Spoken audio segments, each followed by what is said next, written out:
Salamat. Pwede ba kitang isayaw?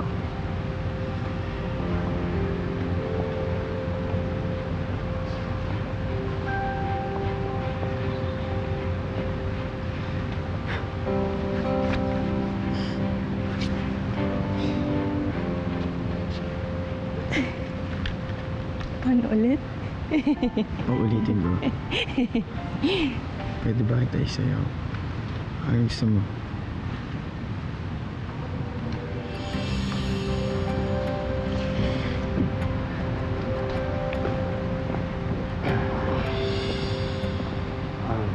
Hope. Ang ginagawa mo rito?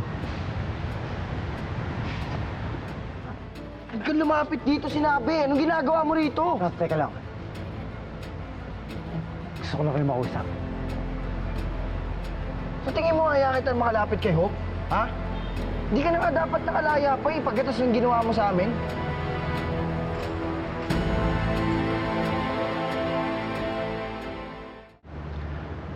Please, kung pwede, makinig muna kayo sa akin. Hindi ako pumunta dito para makipag-away. Hope, gusto ko lang humingi ng tawad sa inyo. Hope, napanood ko yung buong press con mo.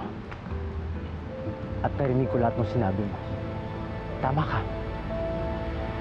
May sarili kang pagkatao.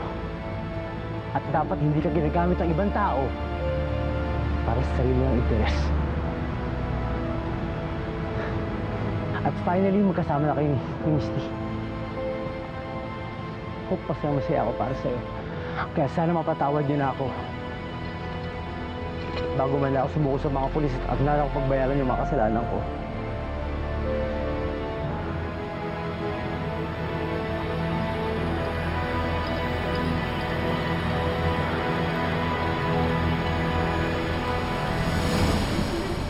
Ma! Ano ba? Nakakahiya. Tara. Sinasabi ko na nga ba, dito ko lang mahahanap ang nawawala kong asawa. Hindi mo ba talaga tatantaran itong babaeng to, ha? Eh kung kalbuhin ko siya sa harapan yung lahat, magugustuhan mo pa rin? Kaya na ba? Kaya na tama na! Tumigil ka lang, ha?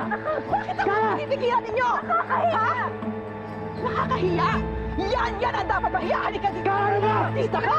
Halika! Ano ba? Pwede ba tumigil ka na?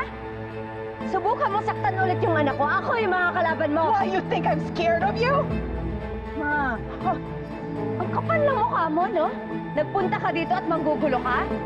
Baka nakakalimutan mo yung ginawa niyo magkapatid sa anak ko. At ano, wanted ang kapatid mo sa pangingidnap sa anak ko. Yan. Yung magaling mong hope ang sisihin mo. Dahil kung hindi dahil sa malanding yan, buo pa ang pamilya ko! Kaya pwede ba? Walang kasalanan tayo si Hope! Wala? Homewrecker yan! Alam mo kung ano dapat sa kanya? Mabura na yan dito sa mundong to. Sa totoo lang, hindi na dapat ginawa yan ng ama niya. Hindi ka na dapat nabuhay sa mundo! Tumahimik ka! Tara, hindi ka ba nag-iisip? Kung meron dapat sisihin dito, yung sarili mo! Dapat hindi ginawa ni Doc Sebastian si Hope eh. Kundi dahil sa ginawa mo, di ba? Shut up! Shut up! Bakit, Sak? Anong ginawa ni Kara? Tumahimik ka. Ha? Walang maniniwala sa mga sasabihin mo. Hindi dapat gagawin ni Dr. Sebastian si Hope kung hindi namatay si Bianca noon. Pero namatay si Bianca dahil iniwan mo siya sa bangin, di ba? Alam ni Karen nangyari kay Bianca noon. Pero nagpanggap siyang walang alam para hindi mahiligtas si Bianca. Di ba?